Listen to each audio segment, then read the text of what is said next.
నమస్తే, welcome to Shri power news. ముందుగా హెడ్లైన్స్. విశాఖలో నిర్వహించిన కార్యకర్తల సమీక్ష సమావేశంలో పాల్గొన్న ముఖ్యమంత్రి నారా చంద్రబాబు నాయుడు ఎత్తిన జెండా దించకుండా పార్టీ కోసం పనిచేసే కార్యకర్తలు ఎంతో మంది ఉన్నారని వ్యాఖ్య. యోగాంధ్ర మాసోత్సవాల్లో పాల్గొన్న కలెక్టర్ లక్ష్మీష ఆరోగ్యకర సమాజ నిర్మాణంగా ప్రతి ఒక్కరూ భాగస్వాములు కావాలని పిలుపు.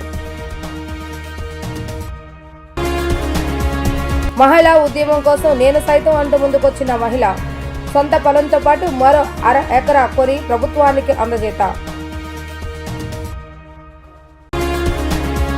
టీడీపీ కార్యకర్తలు అడిగే పరిస్థితి ఇకపై ఎప్పుడు రానివ్వను అని తెలుగుదేశం అధినేత ఏపీ ముఖ్యమంత్రి నారా చంద్రబాబు నాయుడు అన్నారు. ఎత్తిన జెండా దించకుండా పార్టీ కోసం పనిచేసే కార్యకర్తలు ఎంతో మంది ఉన్నారని, వారే పార్టీకి బలగమని చెప్పారు. టీడీపీ కార్యకర్తలు చాలా పవర్ఫుల్ గా ఉంటారని, అలక వస్తే కాడి వదిలేస్తారే తప్ప వేరే పార్టీలకు వెళ్లరని అన్నారు.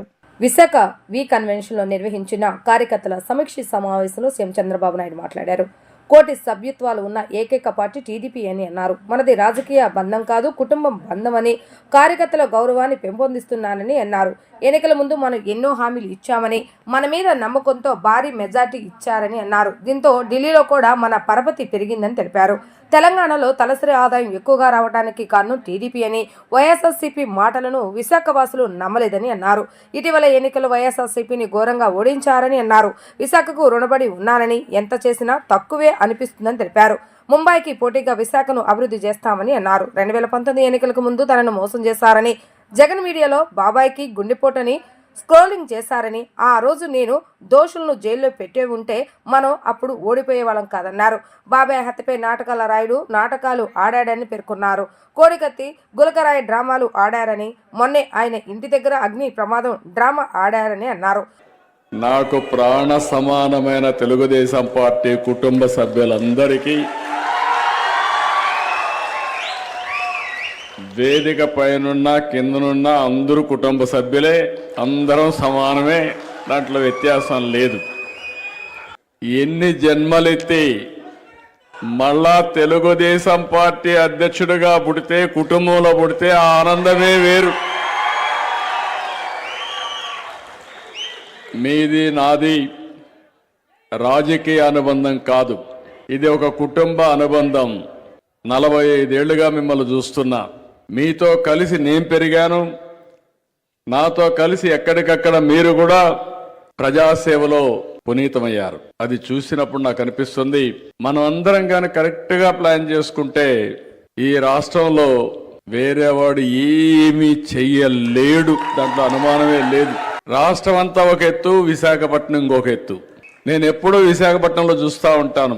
నేను అందుకే ఓపెన్గా కూడా ఎన్నోసార్లు చెప్పాను, నేను మెచ్చిన నగరం విశాఖపట్నం, మంచి వాళ్ళు ఉండే నగరం విశాఖపట్నం. మంచి వాళ్ళు అందరూ ఉన్నారు కానీ మంచిలో ఎక్కువ మంది మంచి వాళ్ళు ఉండే నగరం విశాఖపట్నం. ఒక్క ఉద్దు అంత మునుపు కూడా ఎప్పుడూ తెలుగుదేశం పార్టీకి కంచు కోట. ఉద్దులో జరిగిన సంఘటన చూస్తే ఆ తర్వాత ఏ ఎన్నికలు పెట్టినా తెలుగుదేశం పార్టీ జెండా తప్ప, సైకిల్ తప్ప వేరే ఏది కనపడదు మీకు. అలాంటి బ్రహ్మాండమైన ప్రాంతం. ఈరోజు నేను ఒకటే మిమ్మల్ని కోరుతున్నా, ఒకసారి అనిపిస్తుంది మన కార్యకర్తలు ఎంత పవర్ఫుల్ అంటే, మీరు రోడ్డు మీదకి వస్తే ఎవ్వడు నిలబడలేడు. అప్పుడప్పుడు నేను అధికారంలోకి వచ్చిన తర్వాత ఏదో రాష్ట్రాన్ని బాగు చేసేయాలని రాత్రింపగుళ్ళు ఒక అబ్సెషన్తో పనిచేయడం మొదలుపెట్టినప్పుడు మీలో అలకొస్తుంది. అలకు వచ్చినప్పుడు కాడి పడేస్తారు. మీరు ఎక్కడికి పోరు, ఏ జెండా పట్టుకోరు, ఎవరికి ఓటేయరు, కానీ అలగతారు. అలకే ప్రమాదం. అందుకనే ఇప్పుడు నేను ఒకటి అనుకున్నాను, ఇంకా భవిష్యత్తులో మీరు అలిగే పరిస్థితి రాదు, మనం ఓడిపోయే పరిస్థితి కూడా రాదు. ఆ రోజు సునీత, వివేకానంద రెడ్డి కూతురు, పాపం అమ్మాయి నాకు అనుమానం ఉంది, మీరు పోస్ట్ మార్టం చేయమంటే పోస్ట్ మార్టం చేస్తే ఇది గుండెపోటు కాదు గొడ్డలి వేటని పోస్ట్ మార్టంలో చెప్తే, సాయంత్రానికి నాటకాల రాయుడు నాటకం మార్చేశాడు. మా నాన్న చనిపోయాడు, ఇప్పుడు బాబాయ్ ఉన్నాడు, బాబాయ్ని కూడా చంపేశారంటే ప్రజలు అన్నారు. నెక్స్ట్ డే మార్నింగ్ కి నారాసుర మీరు చేస్తారా? మీకు ధైర్యం ఉందా తమ్ముళ్ళు? బాబాయ్ని చంపే ధైర్యం మీకు ఉందా అని అడుగుతున్నా. చంపేసి సీఎం మీదో మీ ఎంపీ పైన మంత్రి పైన పెట్టగలుగుతారా అని అడుగుతున్నా మిమ్మల్ని. అలాంటి వ్యక్తి మీరు చూస్తే మళ్ళీ డ్రామాలు నాటకాలు ఆడుతున్నాడు. కోడికత్తి డ్రామా చూసాం. ఆ కోడికత్తి డ్రామా అతను చెప్పాడు పాపం, కానీ ఆ కోడికత్తి డ్రామా వేసిన వాడికి నరకాన్ని చూపించాడు, ఇంకా చూపిస్తూనే ఉన్నాడు. అదే మరి గులకరాయి మొన్నే ఇంటి దగ్గర మీరు చూస్తే అగ్ని ప్రమాదం అన్నారు. నేను కూడా ఆలోచించా, అగ్ని ప్రమాదం అంటే చాలా జాగ్రత్తగా చూసుకోవాలి, మళ్ళా గొడ్డలు వేటు కాకూడదు అని నేను ఆలోచించి ఏం జరిగిందో కనుక్కోమంటే ఏమి సాక్ష్యాలు రావు. వాళ్ళ ఇంట్లో సీసీటీవీ కెమెరా ఉంది. ఆ సీసీటీవీ కెమెరాలో డాక్యుమెంట్ ఇమ్మంటే ఫిగర్ ఇమ్మంటే ఎవరున్నా కానీ తప్పు జరిగితే ఇస్తారు కదా తమ్ముళ్ళు. మీ ఇంట్లో దొంగ వస్తే దొంగ వచ్చాడంటే సాక్ష్యం ఉంటే ఇస్తారా లేదా? సరళ యోగాసనాల అభ్యాసన ద్వారా సంపూర్ణ ఆరోగ్యాన్ని సొంతం చేసుకోవచ్చని జిల్లా కలెక్టర్ డాక్టర్ జి లక్ష్మీషా అన్నారు. ప్రతి ఆసనంతోనూ ప్రత్యేక ప్రయోజనాలు ఉన్నాయని, ఆరోగ్యకర సమాజ నిర్మాణంలో ప్రతి ఒక్కరు భాగస్వాములు కావాలని పిలుపునిచ్చారు. 45 నిమిషాల సరళ యోగాసనాలతో బీపీ, మధుమేహం, ఒత్తిడి, హార్మోన్ల అసమతుల్యం వంటి సమస్యలకు చెక్ పెట్టవచ్చని అన్నారు. యోగాంధ్ర మాసోత్సవాల కార్యక్రమంలో భాగంగా విజయవాడ బీఆర్టీఎస్ యోగా స్ట్రీట్ లో యోగా అభ్యాసన కార్యక్రమంలో కలెక్టర్ లక్ష్మీషా పాల్గొని సీనియర్ సిటిజన్స్ వర్కర్స్ అసోసియేషన్ సభ్యులతో కలిసి యోగాసనాలు వేశారు. ఈ సందర్భంగా కలెక్టర్ లక్ష్మీషా మాట్లాడుతూ దేశ వారసత్వ సంపదతో అందరికీ ఆరోగ్యం ఆశయంతో ఇంత మంచి కార్యక్రమానికి మార్గనిర్దేశం చేసిన ప్రధాని ముఖ్యమంత్రికి ధన్యవాదాలు తెలియజేస్తున్నట్లుగా తెలిపారు. రోజులో కొంత సమయాన్ని తప్పనిసరిగా యోగాకు కేటాయించాలని, యోగాంధ్ర అభ్యాసన కార్యక్రమాలను సద్వినియోగం చేసుకోవాలని సూచించారు. జిల్లాలో జూన్ 21 నాటికి కనీసం 10 లక్షల మందికి యోగాసనాలు నేర్పించే ఉద్దేశంతో 5,000 మంది శిక్షకులతో ప్రతిరోజు గ్రామ వార్డు సచివాలయ స్థాయిలో కార్యక్రమాలు నిర్వహిస్తున్నామని అన్నారు. ప్రతి ప్రభుత్వ కార్యాలయాల్లో యోగాచరణ కార్యక్రమాలు నిర్వహిస్తున్నామని, అంగన్వాడీ కేంద్రాల్లోనూ యోగా ప్రోటోకాల్ సరళ యోగాసనాల అభ్యాసన కార్యక్రమాలు నిర్వహించాలని సూచించారు. మహిళలకు, చిన్నారులకు యోగా ఔన్నత్యంపై అవగాహన కల్పించాలని కలెక్టర్ లక్ష్మీషా అన్నారు.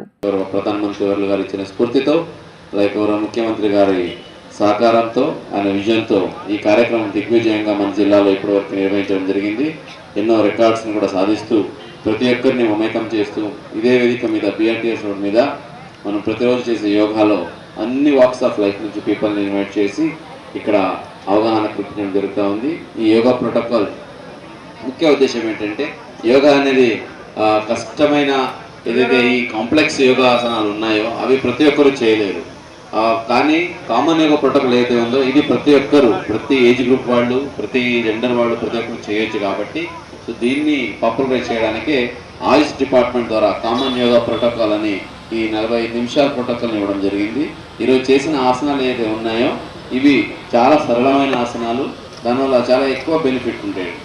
So less input more output కాన్సెప్ట్తో ఈ యోగా ప్రోటోకాల్ని చేయడం జరిగింది. ఇది ప్రతి ఒక్కరూ పాటించవచ్చు, ప్రతి ఏజ్ గ్రూప్ వాళ్ళు పాటించవచ్చు. కాబట్టి దీని గురించి అవగాహన కల్పించడానికే ఈరోజు మన chamber of commerce, walkers international, 202 NTR జిల్లా అసోసియేషన్స్, అలాగే senior citizens, junior chamber of commerce అందరూ రావడం చాలా ఆనందంగా ఉంది.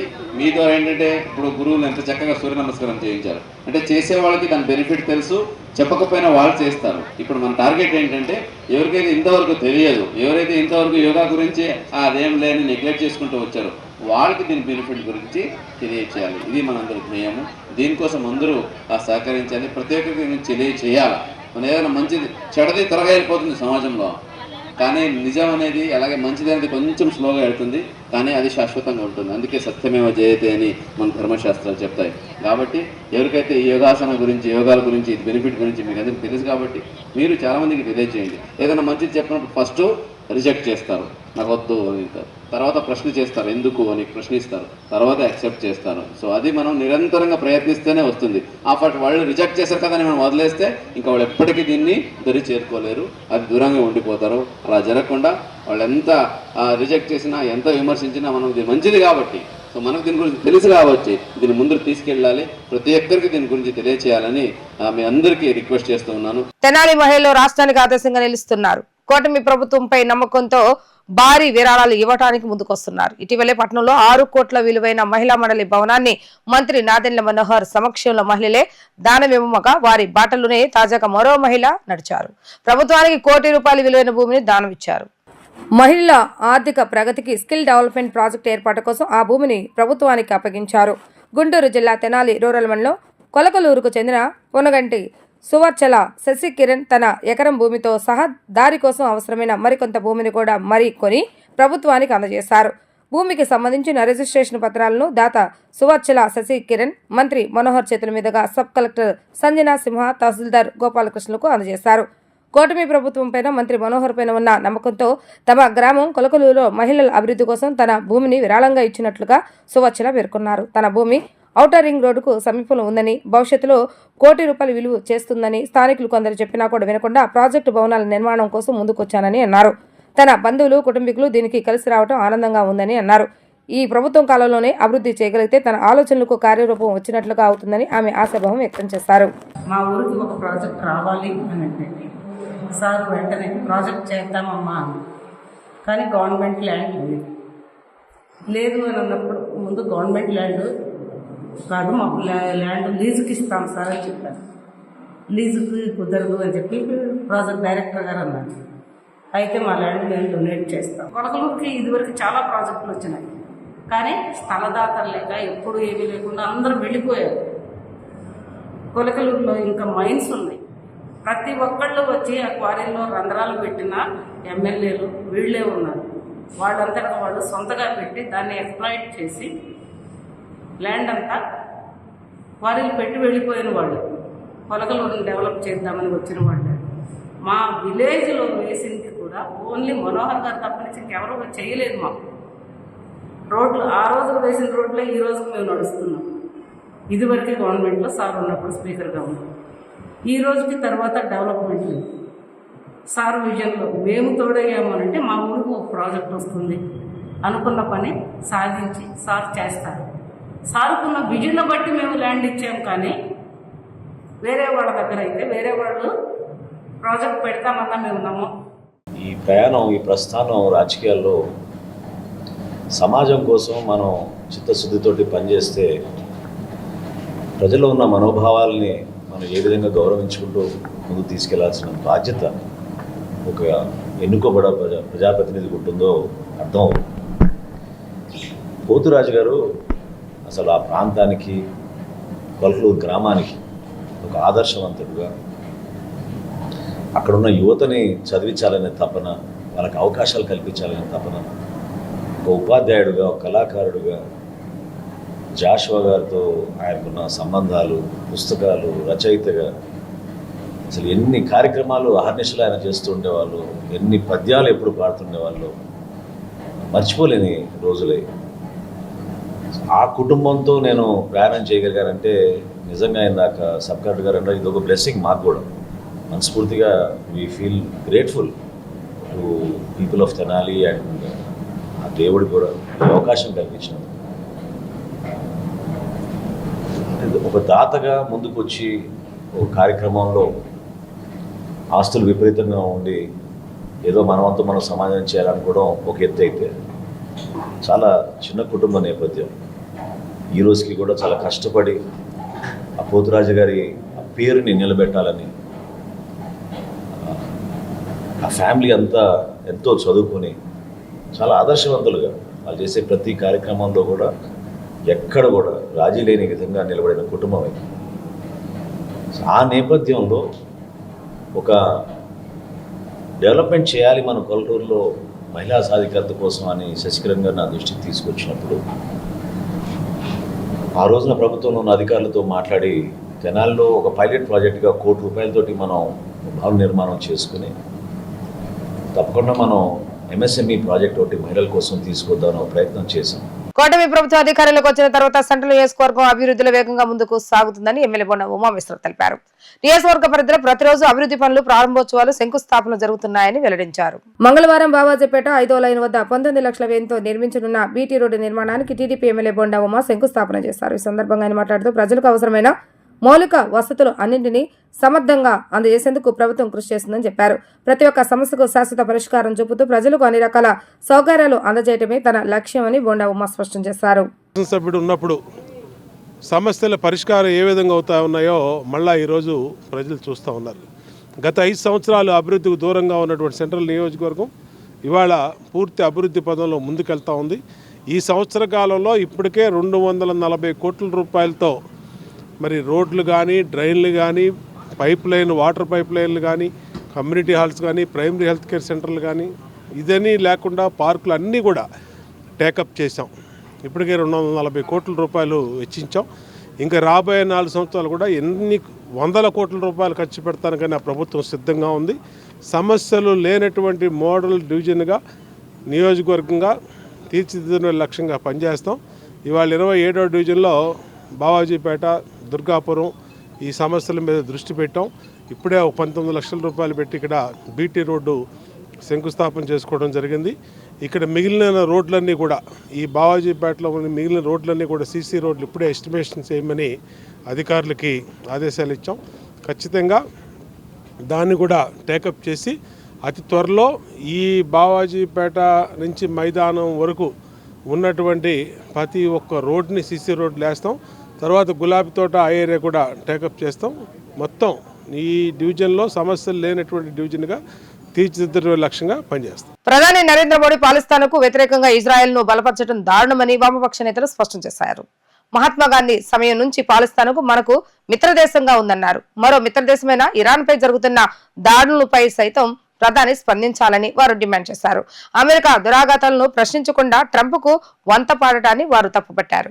పాలిస్తాన్కు సంఘీభావంగా వామపక్షాల నేతృత్వంలో శాంతియుతంగా నిరసన కార్యక్రమాన్ని నిర్వహించారు. అలంకార్ ధర్నా చౌక్ లో జరిగిన ఈ నిరసన కార్యక్రమానికి సిపిఎం రాష్ట్ర కార్యదర్శి వి శ్రీనివాసరావు, సిపిఐ రాష్ట్ర కార్యదర్శి K Ramakrishna, CPI ML new democracy నాయకుడు ప్రసాద్, సిపిఐ ఎంఎల్ నాయుడు, జాస్తి కిషోర్, సిపిఎం నగర కార్యదర్శి దోనేపూడి షకాశీనాథ్, సిపిఐ నగర కార్యదర్శి జి కోటేశ్వరరావు తదితరులు నేతృత్వం వహించారు. ఈ సందర్భంగా వారు మాట్లాడుతూ పాలిస్తాన్పై ఇజ్రాయెల్ చేస్తున్న దాడులను తీవ్రంగా ఖండించారు. సనాతన ధర్మం గురించి వల్లించే బీజేపీ మిత్ర దేశమైన పాలిస్తాన్పై దాడులు జరుగుతుంటే మౌనం వహించడాన్ని తప్పుపట్టారు. మహాత్మాగాంధీ కాలం నుండి పాలిస్తాను మనకు మిత్రదేశమని, ఆ దేశంపై దాడులు జరుగుతుంటే ప్రతిఘటించకుండా ట్రంప్ కు వంతపడటం దారుణమని విమర్శించారు. మరో మిత్రదేశమైన ఇరాన్ పై దాడులు జరుగుతుంటే ఉలుకు పలుకు లేకుండా ఎలా ఉండగలుగుతున్నారని వారు ప్రశ్నించారు. ఆపరేషన్ సింధూర్ సమయంలో రాజకీయాలకు అతీతంగా అన్ని పార్టీలు మద్దతు పలికిన అంశాలన్నీ వారు ప్రస్తావించారు.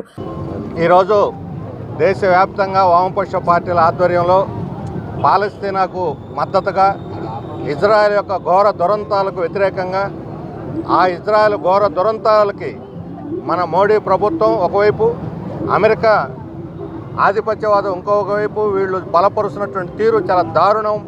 ఈ మారణకాండని బలపరచడం అంటే ఇంతకన్నా మించినటువంటి రాక్షసత్వం, అమానుషత్వం ఇంకోటి లేదు. మన భారతదేశపు మంచి సాంప్రదాయాలు స్వతంత్రం వచ్చినప్పటి నుంచి పాలస్తీనాని మన ప్రభుత్వాలు, పార్టీలు అందరం బలపరుస్తున్నాం. ఇజ్రాయెల్ కనీసం ఢిల్లీలో రాయబార కార్యాలయం కూడా ఉండేది కాదు. అలాంటి పాలస్తీనా ఉద్యమానికి ఈరోజు ద్రోహం చేస్తూ ఉంది మోడీ ప్రభుత్వం. 60,000 మంది అక్కడ మారణకాండ జరుగుతుంటే పిల్లలు, అందులో 25,000 మంది పిల్లలు, మహిళలు, వాళ్ళ ఇళ్ళని ధ్వంసమైనవి. వీటన్నిటిని ఖాళీ చేస్తే మేము ఇక్కడ వ్యాపారం చేసుకుంటామని ట్రంప్ ప్రకటిస్తుంటే, ఆ ట్రంప్కు మధ్యలో వాయిస్తున్నట్టుగా భజన చేస్తున్నటువంటి ఈ మోడీ సర్కారుకి సిగ్గు లేకుండా ఈరోజు భారతదేశం యొక్క ఉత్తమ సాంప్రదాయాలన్నింటినీ కూడా నాశనం చేస్తుంది, తొంగలో తొక్కుతూ ఉంది. ఒకవైపు సంస్కృతి సాంప్రదాయాలు అంటారు, ఇంకోవైపు సనాతన ధర్మం అంటుంటారు. ఏది మన సనాతన ధర్మం? పాలస్తీనాన్ని బలపరచడమే మన సనాతన ధర్మం. అన్యాయ యుద్ధోన్మాదానికి వ్యతిరేకంగా ఉండటమే మన సనాతన ధర్మం. అలాంటి దాన్ని వదిలేసి ఈరోజు దురహంకారమైనటువంటి ఇజ్రాయెల్ కొమ్ము కాయటం, వాళ్ళకి మద్దతునివ్వటం అనేది క్షమించరాని నేరం.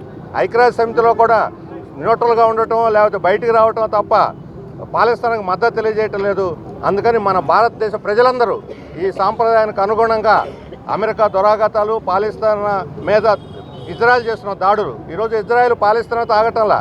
అంతకుముందు సిరియా మీద దాడి చేస్తే 2-3 రోజుల నుంచి ఇరాన్ మీద దాడి చేస్తుంది. ఇరాన్ మనకు మిత్రదేశం, మనం ఆయిల్ కొంటున్నాం, వ్యాపారాలు చేస్తున్నాము, మనకు అనుకూలంగా ఉన్న దేశం. పాకిస్తాన్తో వచ్చిన ఘర్షణ సందర్భంలో కూడా ఇరాన్ మన వైపు నిలబడింది. ఇంత మిత్రదేశంగా ఉన్నటువంటి ఇరాన్ మీద వాళ్ళు దాడి చేస్తూ ఉంటే ఉలుకు పలుకు లేదు. ప్రపంచవ్యాప్తంగా ఒక ఉద్రిక్త వాతావరణం కనపడతా ఉంది. గత 4-5 రోజులుగా ఇరాన్, అదేవిధంగా ఇజ్రాయెల్ యుద్ధం ఏదైతే ఉందో ఆ యుద్ధం యొక్క ప్రభావం ప్రపంచవ్యాప్తంగా కనపడతా ఉంది. మన భారతదేశం విద్యార్థులు ఎవరైతే ఇరాన్లో చదువుకుంటా ఉన్నారో వాళ్ళందరినీ కూడా ఒక సేఫ్ ప్లేస్కి ఇక్కడ మన వెనక్కు రప్పించడానికి మన ఇండియన్ ఎంబసీ వారు ప్రయత్నాలు చేస్తూ ఉన్నారు. అదేవిధంగా ఇప్పుడు ఉదయంలో వార్త ఏమంటే అత్యంత ప్రమాదకరంగా టెలి అవీవ్లో ఎవరైతే మన విద్యార్థులు ఉన్నారో వాళ్ళనంతా కూడా సేఫ్ ప్లేస్ పంపామని చెప్పి అక్కడున్న ఇండియన్ ఎంబసీ కూడా ప్రయత్నం చేస్తూ ఉంది. తర్వాత టెలి అవీవ్లో అమెరికా యొక్క వారి ఎంబసీ కూడా మూసుకోవాల్సిన పరిస్థితి వచ్చింది.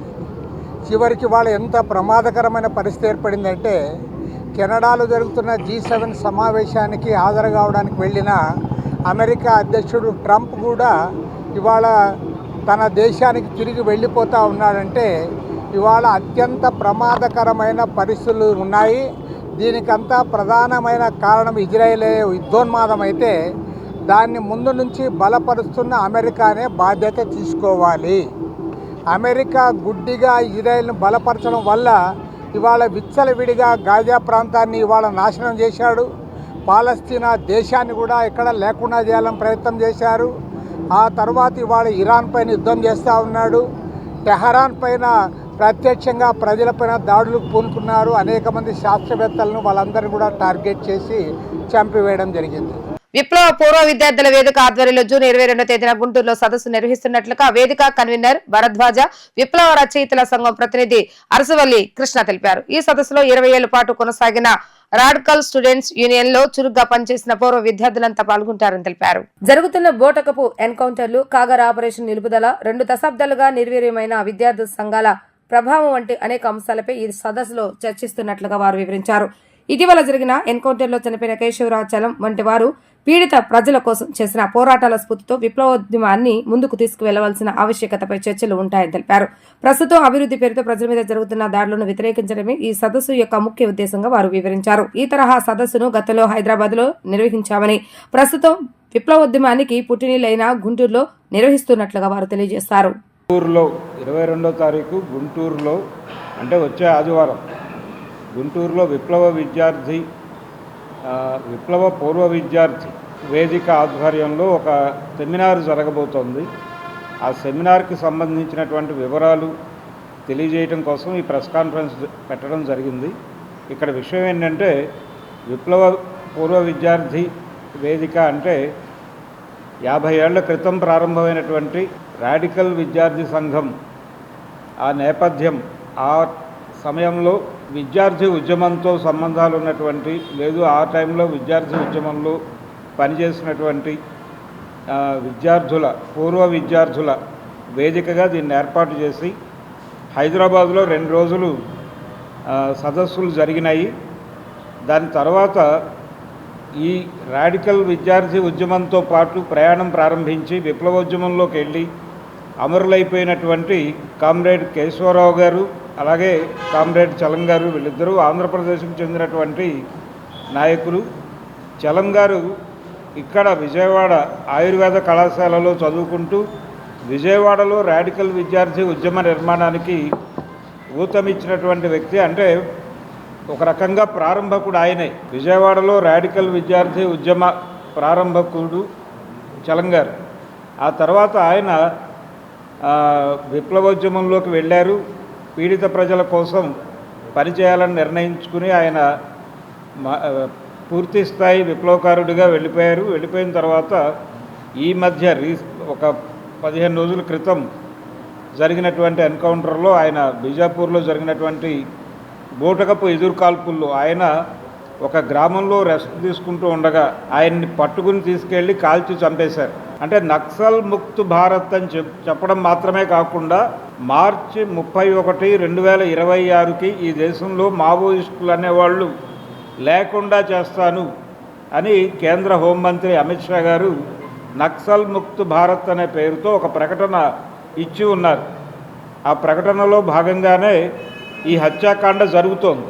సెంట్రల్ నియోజకవర్గంలోని ఏడాది కాలంలో సుమారు 240 కోట్ల రూపాయల అభివృద్ధి కార్యక్రమాలు చేస్తామని సెంట్రల్ ఎమ్మెల్యే బోండా ఉమా అన్నారు. కూటమి ప్రభుత్వం అధికారంలోకి వచ్చాక అభివృద్ధి పనులు శరవేగంగా సాగుతున్నాయని అన్నారు.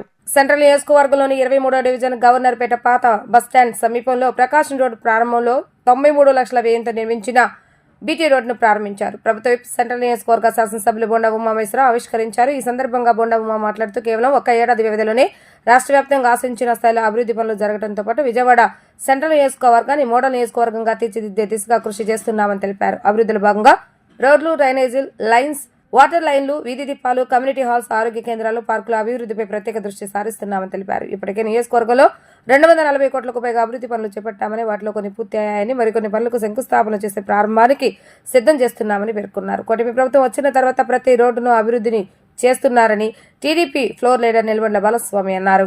గౌరవ ముఖ్యమంత్రి చంద్రబాబు నాయుడు గారు ముఖ్యమంత్రిగా, ఈ నియోజకవర్గానికి శాసనసభ్యుడిగా నేను, పార్లమెంట్ సభ్యుడిగా కేశినేని శివనాథ్ చిన్ని గారు ఎన్నికైన కాబట్టి నుంచి గత సంవత్సర కాలంలో నిత్యం అభివృద్ధి పనులు ప్రతిరోజు జరుగుతూ ఉన్నాయి.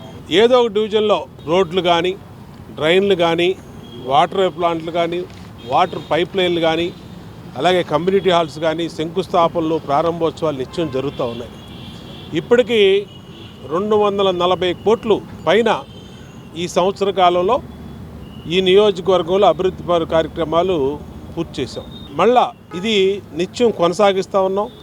ప్రాథమిక ఆరోగ్య కేంద్రాలు కానించి, కమ్యూనిటీ హాల్స్ కానించి, రోడ్లు, సీసీ రోడ్లు, బీటీ రోడ్లు, మరి అలాగే పైప్ లైన్స్ అన్నీ కూడా, డ్రైనేజీలు అన్నీ కూడా పూర్తి చేస్తూ ఉన్నాం. ఒక పద్ధతి ప్రకారం ప్రతి డివిజన్ సమస్య మీద అవగాహన ఉంది. ఆ డివిజన్లో ఆ సమస్యల పరిష్కారానికి కృషి చేస్తూ ఉన్నాం. 23వ డివిజన్లో స్థానిక కార్పొరేటరు సోదరు నిలబండ్ల బాలస్వామి ఈ డివిజన్లో అభివృద్ధి పనులు మరి లిస్ట్ ఇచ్చినందువల్ల నిన్న సీసీ రోడ్లు ఒక 80 లక్షల రూపాయల సీసీ రోడ్లు మంజూరు చేసాం, ప్రారంభించాం. ఇవాళ ప్రకాశం రోడ్లో ఉన్నటువంటి బీటీ రోడ్డు మరి ₹1 కోటి దీనికి బీటీ రోడ్డు మంజూరు చేసాం. ఇవాళ శంకుస్థాపన చేసుకోవడం స్థానిక పెద్దలు మురళీ గారు కానీ, ప్రకాశం గారు కానీ, స్థానిక పెద్దలు, అలాగే స్థానిక కార్పొరేటర్ నిలబడిన బాలస్వామి వీళ్ళందరూ ఆధ్వర్యంలో చేసుకోవడం జరిగింది. మా 23వ డివిజన్లో గవర్నర్పేటలో మరి ప్రకాశం రోడ్డు 93 లక్షల రూపాయలతో మరి ఈ ప్రాంతం అంతా కూడా, ఈ ప్రకాశం రోడ్డు అంతా కూడా అస్తవ్యస్తంగా ఉండటం వల్ల గుంటలబడి ఇబ్బంది ఉందని చెప్పి స్థానిక ప్రజల యొక్క అభ్యర్థన మేరకే మరి శాసనసభ్యులు బోండా ఉమామహేశ్వరరావు గారి సహకారంతో మరి జనరల్ ఫండ్స్ నుంచి ఈ రోడ్డు వేయించడం జరిగింది. ఇక్కడ ప్రజలందరూ కూడా ఈరోజు పాదాచారులు కానీ, వాహన శోధకులు కానీ, మరి అంబులెన్సులు మరి ఇవన్నీ కూడా ఇక్కడ ప్రశాంతంగా రోడ్డు మీద తిరిగే పరిస్థితి కల్పించాం. తెలుగుదేశం ప్రభుత్వం అంటేనే, ఎప్పుడైతే తెలుగుదేశం ప్రభుత్వం అధికారంలోకి వచ్చిందో మరి సెంట్రల్ నియోజకవర్గం కానీ, విజయవాడ కానీ అభివృద్ధి పదంలో పరిగెత్తడం తెలుగుదేశం ప్రభుత్వం చేస్తుంది. మరి అభివృద్ధిలో దూసుకెళ్తున్నటువంటి మరి సెంట్రల్ నియోజకవర్గంలో ఈరోజు బోండా ఉమా గారి చేతుల మీదుగా మరి ప్రకాశం రోడ్డు ఓపెనింగ్ శిలాఫలకాన్ని ప్రారంభించి రోడ్డును ప్రారంభించుకోవడం జరిగింది. మరి బోండా ఉమా గారు ఇప్పటికీ మా డివిజన్లో సుమారుగా 4-5 కోట్ల రూపాయల పనులు ఈ సంవత్సరం లోపు కాలంలోనే చేయడం జరిగింది. 25వ డివిజన్ ఆరండల్పేటలోని ఏపీజే అబ్దుల్ కలాం ఉర్దూ హై స్కూల్లో మంగళవారం విద్యా సామగ్రి పంపిణీ కార్యక్రమం జరిగింది. 10వ తరగతి విద్యార్థులకు ప్రభుత్వ సెంట్రల్ నియోజకవర్గ శాసనసభ్యులు బోండా ఉమామహేశ్వరరావు ₹2,279 విలువైన సర్వేపల్లి రాధాకృష్ణ విద్యార్థి మిత్ర కిట్స్ ను పంపిణీ చేశారు. ఈ కిట్ల పాఠ్య పుస్తకాలు, work books, note books, uniform, school bag, బూట్లు, సాక్స్లు ఉన్నాయి. ఈ సందర్భంగా బోండా ఉమా మాట్లాడుతూ ఎన్డీఏ కూటమి ప్రభుత్వం అధికారంలోకి వచ్చిన తర్వాత విద్యార్థులు అందరికీ తల్లికి వందనం పథకం అమలు చేస్తున్నామని అన్నారు. విద్యార్థులు ఏ విధమైన ఆర్థిక అడ్డంకులు లేకుండా చదువుకోవాలన్న ఉద్దేశంతో ఈ కార్యక్రమాలను చేపడుతున్నామని ఆయన పేర్కొన్నారు. కూటమి ప్రభుత్వం పూర్తి స్థాయిలో తల్లికి వందనం పథకాన్ని అమలు చేసింది. లక్షలాది మంది ఇళ్లలో ఆనందాన్ని నింపింది అని AP biodiversity chairman Nelaipalem Vijay Kumar అన్నారు. రాష్ట్రంలో పాఠశాలలు తెరిచిన తర్వాత విద్యార్థుల కళలో ఆనందం స్పష్టంగా కనిపించిందని వ్యాఖ్యానించారు. టీడీపీ కేంద్ర కార్యాలయంలో విలేకరుల సమావేశంలో AP biodiversity chairman Nelaipalem Vijay Kumar మాట్లాడుతూ మంత్రి లోకేష్ నాయకత్వంలో విద్యారంగంలో తీసుకొచ్చిన విప్లవాత్మక సంస్కరణలతో ఏపీ దేశానికే ఆదర్శంగా నిలిచింది అని అన్నారు. వైసీపీ హయాంలో 12 లక్షల మంది విద్యార్థులు చదువు మానేశారు. ఇది విద్యారంగంపై వైసీపీకి ఉన్న నిబద్ధత. రాష్ట్రంలో 28 లక్షల మంది విద్యార్థులు ఉంటే కేవలం 42 లక్షల మందికి మాత్రమే అమ్మఒడి అందించారు. కూటమి ప్రభుత్వం మాత్రం 67 లక్షల మంది విద్యార్థులకు తల్లికి వందనం అందజేస్తుంది. వైసీపీ ప్రభుత్వం ఎగ్గొట్టిన 3,400 కోట్ల ఫీజు రియంబర్స్మెంట్ బకాయిలను తీరుస్తున్నామని నేలైపాలెం వివరించారు. విద్యారంగంలో చిన్నప్పటి నుంచి చూసిన వాడిగా ఈ రోజు రాష్ట్రంలో పాఠశాలలు తెరిచిన తర్వాత విద్యార్థుల కళ్ళల్లోనే ఆనందం చూస్తుంటే నాకు నిజంగా ఇవాళ చాలా ఆనందంగా ఉంది. విప్లవాత్మకమైన మార్పులతో దేశానికే ఒక రోల్ మోడల్గా మారిన మన ఆంధ్రప్రదేశ్ విద్యా వ్యవస్థను గురించి చెప్పడానికి నాకు నిజంగా ఒక రకంగా కించిత్ గర్వంగానే ఉంది.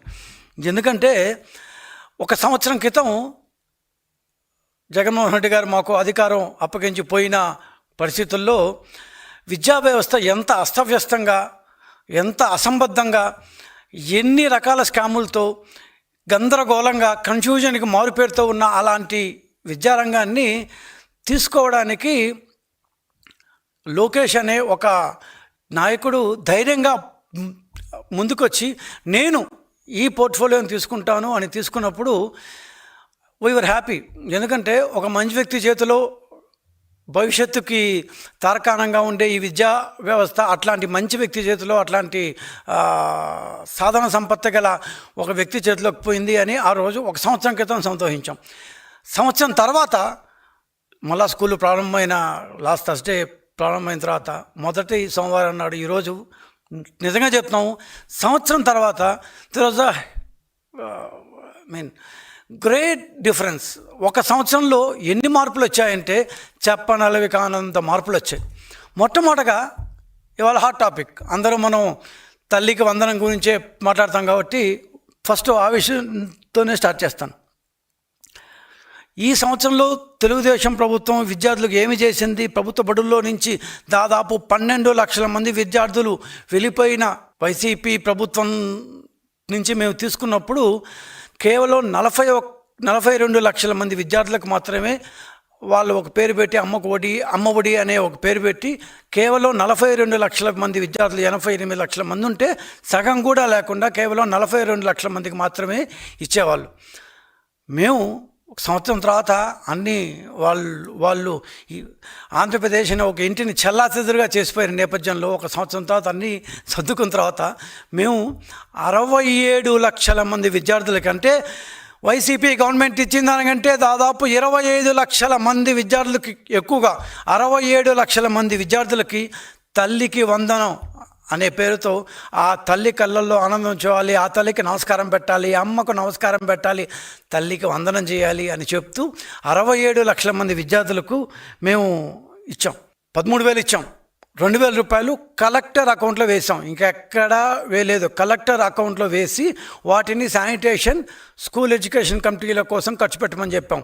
దీనికి బాధ్యత కలెక్టర్కి ఇచ్చాం, అంతేగాని వాళ్ళకి వీళ్ళకి ఇచ్చేసి ఖర్చు పెట్టేమని లేదు. వార్తలు ముగించే ముందు హెడ్లైన్స్ మరొకసారి. విశాఖలో నిర్వహించిన కార్యకర్తల సమీక్ష సమావేశంలో పాల్గొన్న ముఖ్యమంత్రి నారా చంద్రబాబు నాయుడు ఎత్తిన జెండా దించకుండా పార్టీ కోసం పనిచేసే కార్యకర్తలు ఎంతో మంది ఉన్నారని వ్యాఖ్య. యోగాంధ్ర మాసోత్సవాల్లో పాల్గొన్న కలెక్టర్ లక్ష్మీష ఆరోగ్యకర సమాజ నిర్మాణంగా ప్రతి ఒక్కరూ భాగస్వాములు కావాలని పిలుపు. మహిళా ఉద్యమం కోసం నేను సైతం అంటూ ముందుకొచ్చిన మహిళ సొంత పొలంతో పాటు మరో 1/2 ఎకరా కొని ప్రభుత్వానికి అందజేత. ఇవి రోజు వార్తా విశేషాలు. మరలా తిరిగి ప్రసారమయ్యే వార్తలు మళ్ళీ కలుద్దాం. అంతవరకు సెలవు. నమస్కారం.